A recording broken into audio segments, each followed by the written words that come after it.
Te Vasudevaya. Om Namo Bhagavate Vasudevaya. Om Namo Bhagavate Vasudevaya. Narayanam Namaskritya Naram Chaiva Narottamam Devim Saraswati Vyasam Tato Jayamutire Ashtaprayeshu Apatreshu Nityam Bhagavata Sevaya Bhagavati Uttama Sloke Bhaktir Bhavati Naishtigi.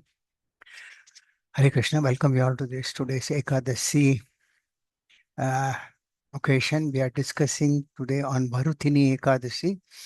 Plus, also, I've been asked to speak something about deity worship at home where families can practice deity worship. So, I'll try and balance this in the next half an hour. Mukyantimiranda Snananjana Shalakaya Chakshur Meltamena Tasmai Shivarve Namah Jai Shri Krishna Chaitanya Prabhu Nityananda Shri Advaita Gadadhara Shivasadi Gaura Bhaktavaranda Hare Krishna Krishna Krishna Hare Hare Hare Ram Ram Hare Hare Moham Karoti Vachalam Pangam Nandidi Padam Deshi Gurum Denatarna Paramandamadam Shri Chaitanya Mishuram. So I'll just read out some of the important points from the Ekadasi Mahatmya, wherein Yudhishthira Maharaj is asking Lord Krishna, please describe to me the Ekadasi of the dark fortnight of the month of Vaishakha, coming in the April-May, including its specific merits and influence. So the Lord Krishna replied, O king in this world, the most auspicious and magnanimous Ekadasi is Varutini Ekadasi, which occurs during the dark fortnight of the month of Vaishakha. Whoever observes a complete fast on this day has his sins completely removed, obtains continuous happiness, and achieves all good fortune. And fasting on this Ekadasi makes even an unfortunate woman fortunate. Anyone who observes this Ekadasi bestows material enjoyment in this life, and liberation after death. And it destroys all the sins of all and saves people from the miseries of repeated birth. Some more examples are given in this. King Mandata was liberated. Whatever merit one obtains by performing austerities and penances for 10,000 years is achieved by a person who observes this Varutini Ekadasi. The merit one achieves by donating a great amount of gold during a solar eclipse at Kurukshetra is gained by one who observes this one Ekadasi with love and devotion and attains his goals in this life and next. In short, Ekadasi is very pure and very enlivening and the destroyer of all sins. Some more points. Better than giving horses in charity is giving elephants, and better than giving elephants is giving land. But better still than giving land is the giving of sesame seeds, and better than that is giving of gold. Still better than giving of gold is giving food grains. For all the forefathers, demigods, human beings become satisfied by eating grains. So, best charity is to give food grains. There is no better gift of charity than this in the past, present, or future. Okay. Lord Krishna has mentioned that giving cows in charity is equal to giving food grains. Still better than all these charities is teaching spiritual knowledge to the ignorant. Lord Krishna also summarizes Bhagavad Gita by stating that whoever gives this message of there is no one more dear to me than one who gives the message of this Bhagavad Gita to others. That is giving spiritual knowledge. Yet all the merits one can attain by performing these acts are attained by one who observes, who fasts on Bharutini Ekadasi. Some more important points. One who lives off the wealth of his daughters suffers a hellish condition until the inundation of the entire universe, O Bharata. That means one should not live at the cost of one's daughter's wealth. Therefore, one should be especially careful not to use wealth of his daughter. O best of kings, any householder who takes his daughter's wealth out of greed, who tries to sell his daughter, or who takes money from the man to whom he has given his daughter in marriage, such a householder becomes a lowly cat in his next life. The focus is that one should not survive on one's daughter. Therefore, it is said that whoever has a sacred act of charity gives away in marriage a maiden decorated with various ornaments, and who also gives a dowry with her, obtains merit that cannot be described even by Chitragupta, the chief secretary of Yamaraj. That very same merit can be achieved by one who fasts in Vartuni Ekadasi. In this, I would like to highlight one point. The dowry is a understood word in the current terms. Even in Chaitanya Charitamrita, there's a mention of Chaitanya Mahaprabhu giving a dowry in the form of a fruit or something like that. So the dowry does not mention, it is not mentioned that one has to give so much of dowry. It's one's capacity. Some more important points. Uh, I, I'll skip all of these. Lord Krishna concluded that whoever observes this Varutini Ekadasi becomes free from all sinful reactions and returns to the eternal spiritual abode. One who worships Lord Janardana Krishna on this Ekadasi by staying awake throughout the entire night also becomes free from all his previous sins and attains a spiritual abode. Therefore, O king, who is frightened of his accumulated sins and their attendant reactions, and thus of death itself, must observe Varutini Ekadasi by fasting very strictly. O noble Yudhishthira, he who hears, reads this glorification of the sacred Varutini Ekadasi obtains the merit earned by donating 1,000 cows in charity, and at last he returns home to the abode of Lord Vishnu. So this is in a nutshell the Mahatmya of Ekadasi. There is no pastime given in this. Some footnotes are there, which I'll read out in the same Mahatmya. Once Yudhishthir Maharaj asked Lord Krishna, "O Lord Krishna, can anyone go to heaven without performing sacrifice or undergoing austerity?" Krishna replied, "O son of Bharata, those who give food grains, drinking water, or medicine to the needy go to heaven without performing any sacrifice or undergoing any austerity." This is a quote from Mahabharata. So giving charity in the form of food grains is a good way of giving charity. I'll give some quotes from Nectar of Bhakti Rasamrita Sindhu on the Ekadasi.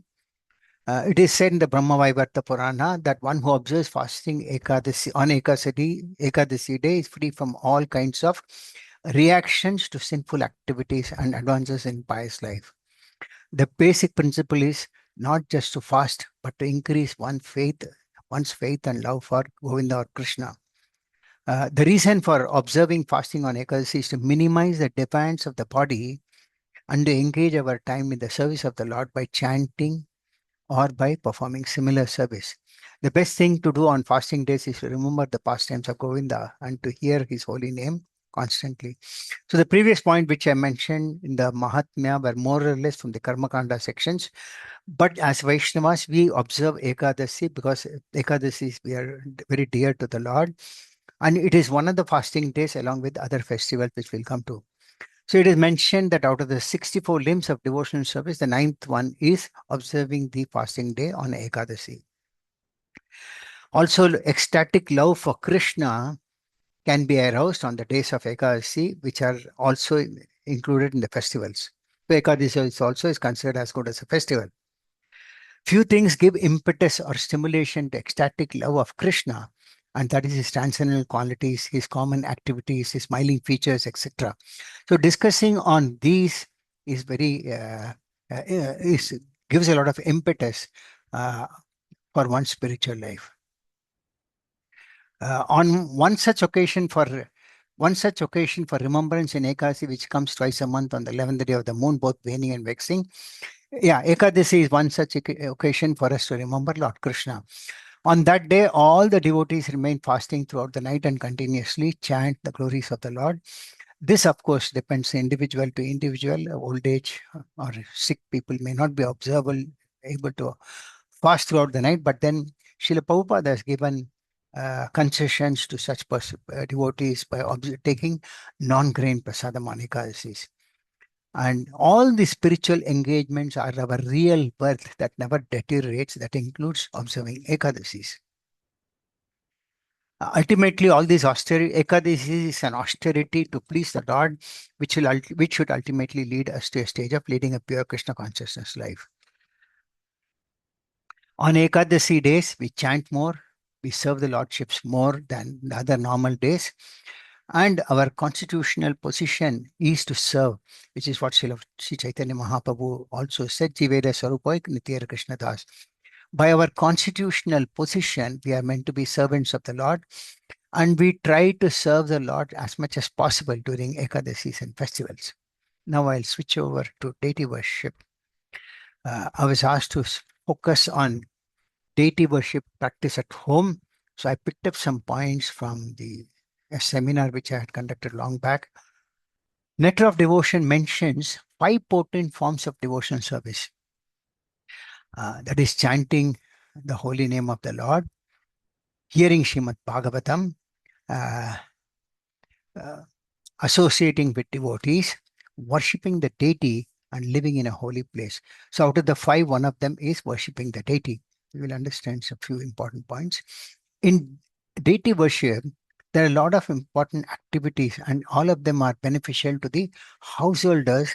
For example, bowing down before the deity, partaking of prasada, drinking charnamrita, smelling the incense and flowers offered to the deity, touching the deity, seeing the deity, observing arati and celebrations of the Lord, circumambulating the deity, dancing before the deity, etc.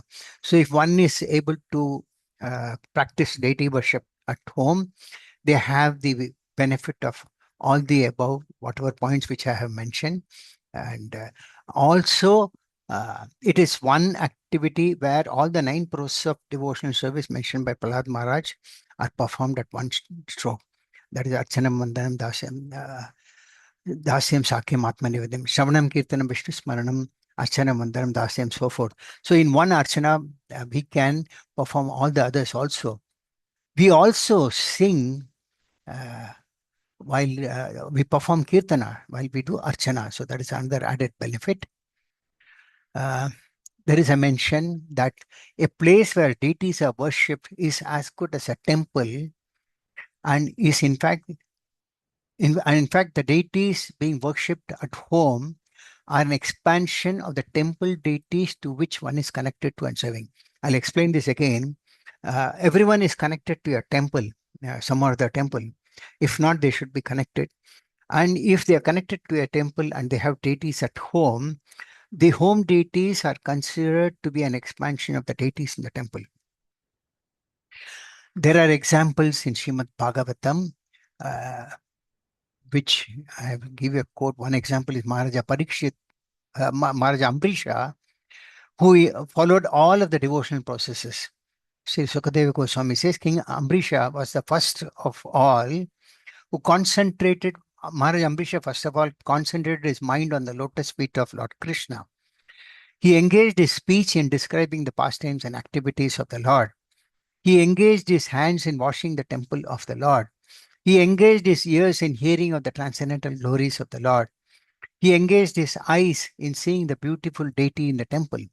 He engaged his body in associating with the pure devotees of the Lord.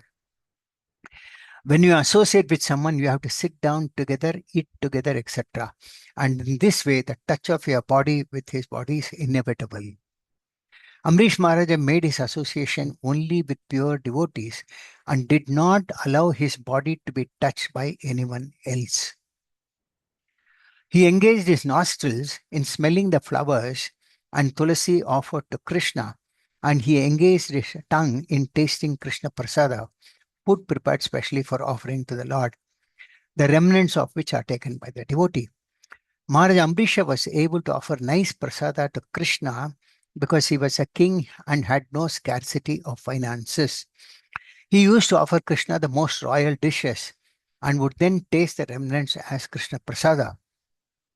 There was no scarcity in his royal style because he had a very beautiful temple wherein the deity of the Lord was decorated with costly paraphernalia and offered high grade food. So everything was available and his engagement was always completely in Krishna consciousness. The idea is that we should follow in the footsteps of such great devotees. If we are unable to execute all the different items of devotional service, we must try to execute at least one of them as exemplified by previous acharyas. So whatever Maharaja Ambrisha did, we should try to follow in his footsteps. And if not follow everything, at least we must start with something by which our devotional service then further expands to the other areas. Then there's mentioned that if we are engaged in the execution of all the items of devotional service as was Maharaja Ambrisha, then the perfection of devotion service is guaranteed from each one of these items. With the first complete engagement, one becomes automatically detached from material contamination, and liberation becomes the maidservant of the devotee. So attachment from all that our material contamination automatically takes place when one performs deity service. And this can be done at home also. But one must understand that by taking up deity worship, one should not sacrifice, uh, it should not be done at the cost of one's service in the temple. Many times it happens that devotees say that they have to take care of the deities at home, but when someone has a proximity to the temple, temple worship should be given priority. Then there are some points I picked up. Krishna himself says in Bhagavad Gita, Manmana Bhavad Matsuto Madhyajimam Namaskuru Mame Vaishyasi Satyante Pratikjnane Pariyosime. The translation says, always think of me, become my devotee, worship me, and offer your homage unto me. Thus you will come to me without fail. I promise you this because you are my dear friend. So when Krishna says worship me, it includes the deity worship also. One important point is that this Archa Vigraha, which the Lord is known as deity, it is not an idol. And this Archa incarnation is an incarnation of the Lord, and this not different from the Lord. You might have heard by now, the Lord has got a form of eternity, bliss, and knowledge. That is a spiritual form and a transcendental form for which we don't have the eyes to visualize. So the Lord, merciful Lord, for us has given us this costless mercy to see the deity form of the Lord, which is non-different from his original spiritual form. So the Archa Vigraha is also an incarnation and non-different. The next important point is accessibility to Lord Krishna in his all-pervading and present everywhere through his deity form. That means the Lord's all-pervading form is present in the deity also. And devotees can have access to Krishna through his deity worship. Some important points, the philosophical aspects behind deity worship. Deity worship is different from ideal worship. Uh, Idol worship is generally given to those who worship demigods, political personalities, and etc. But when it comes to worship of the Lord and the where proper procedure, established process is maintained, that comes to deity worship. Also, by worshipping the Lord in his deity form, it transforms us from a ritual to a spiritual activity. Then there is scope for offering prayers through which we can meditate. Another important point is that generally we have a lot of selfishness in us, and this deity worship can transform us from selfish to selfless service. It can also transform our arrogance to humility.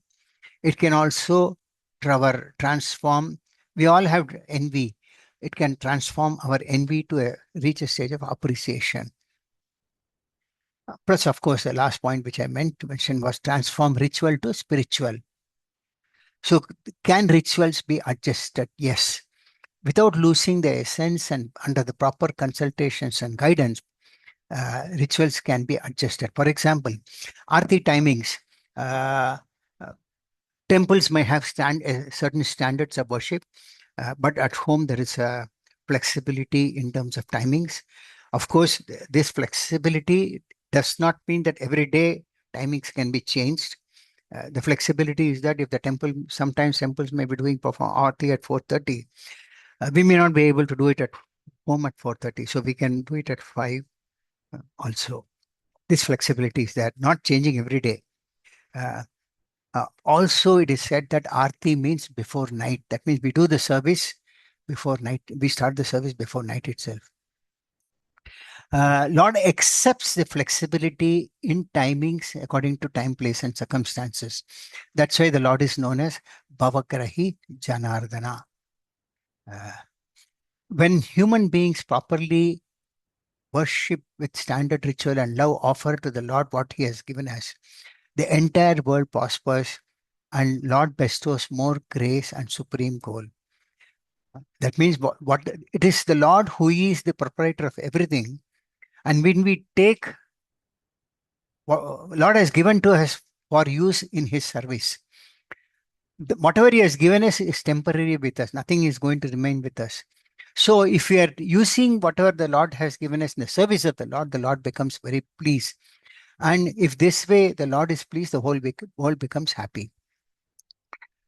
Four important vital factors in deity worship: opulent dress, good food, punctuality, and cleanliness.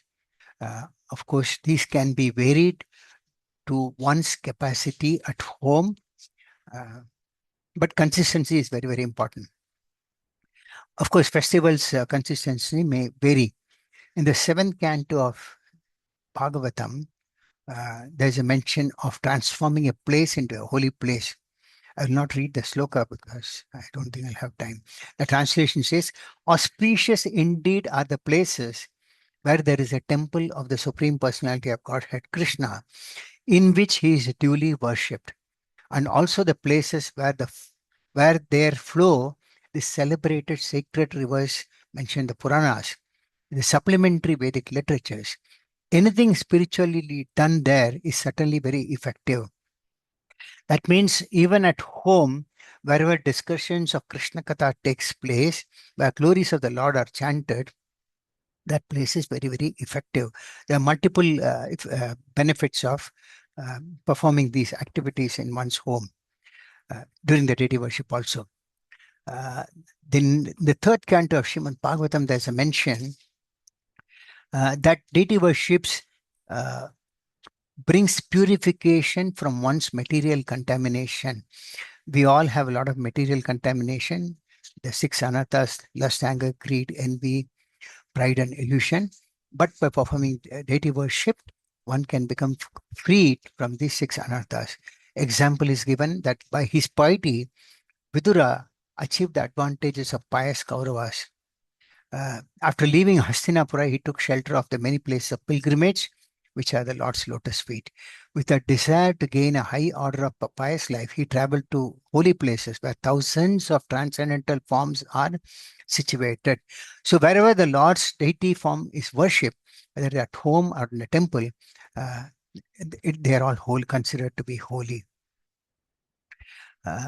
Some benefits, uh, summary in benefits. It's an opportunity to bring up children in an atmosphere of practical devotional service. So, as a family member, as a family, when deity worship is practiced at home, all the members of the family join together and perform the services. Somebody may perform arati, somebody may make the arrangement, somebody may sing, but then what happens is it creates an impetus in the devotional atmosphere at home also by practicing devotion service. Srimad Bhagavatam mentions how deity worships can bring regulation in one's life. That means I've mentioned all those points. By performing archana, one comes to a stage of formal and regulated offering of worship to the Supreme Lord. That means when we perform archana, we become conscious.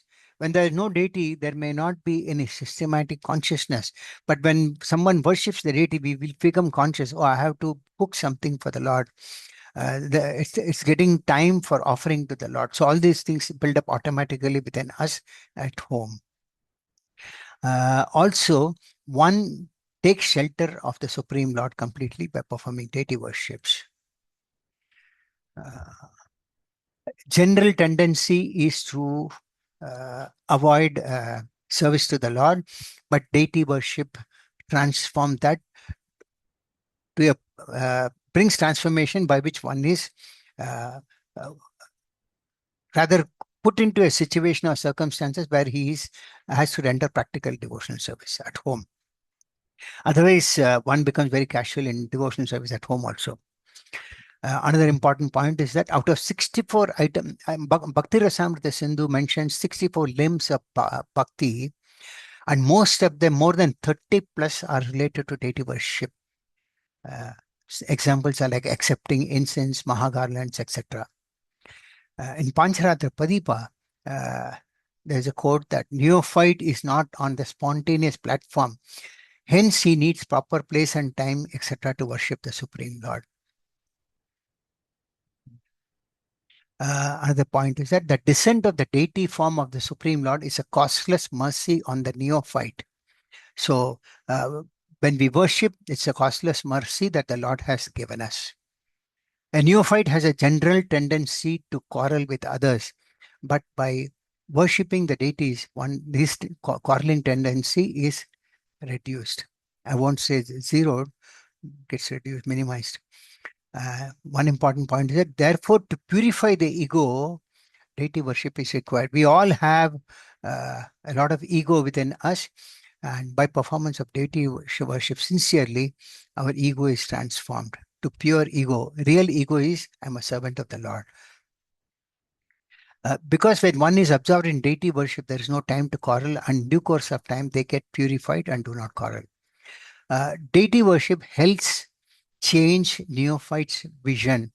They see objects not for his own enjoyment, but for the Supreme Lord's enjoyment. The point is that when at home also, generally what happens is we tend to think all the time in terms of our enjoyment. But with the presence of a deity, the deity becomes the owner of that house. And gradually, by practicing devotion, deity worship, we come to an understanding that practically every aspect or every activity at home is meant for the satisfaction of the Supreme Lord only.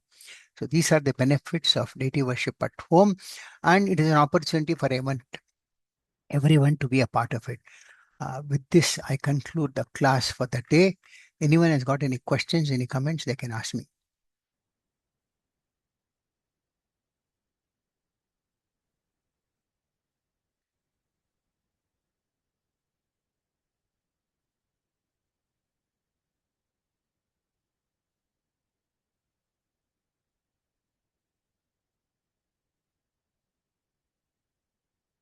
So no questions or comments. So can I take the class as closed?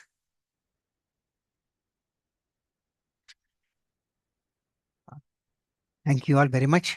Vardhini Ekadasi ki jai. Deity worship ki jai. Thank you, Prabhuji. Hare Krishna. Hare Dandat Krishna. Pranam. Dandavat Hare Pranam. Krishna, Hare Dandat Krishna, Pranam, Prabhu. Dandavat Prabhuji. Pranam. Dandat Thank you very Pranam much, to all the Prabhuji. devotees assembled Hare here. Krishna, Hare Prabhuji. Krishna. Thank you. Dandavat Dandat Pranam. Thank you, Pranam. Prabhuji. Hare Krishna. Dandat Thank you Hare all Pranam. very Krishna, much. Prabhu. Thank Dandat you. Hare Pranam. Krishna, Dandavat Prabhuji. Pranam. Thank you Thank so you all much. very much. Thank you all Dandavat very much. Pranam. Hare Krishna, Pranam. Dandavat Thank Pranam to everybody Pranam. assembled. Pranams Hare to everybody. Krishna.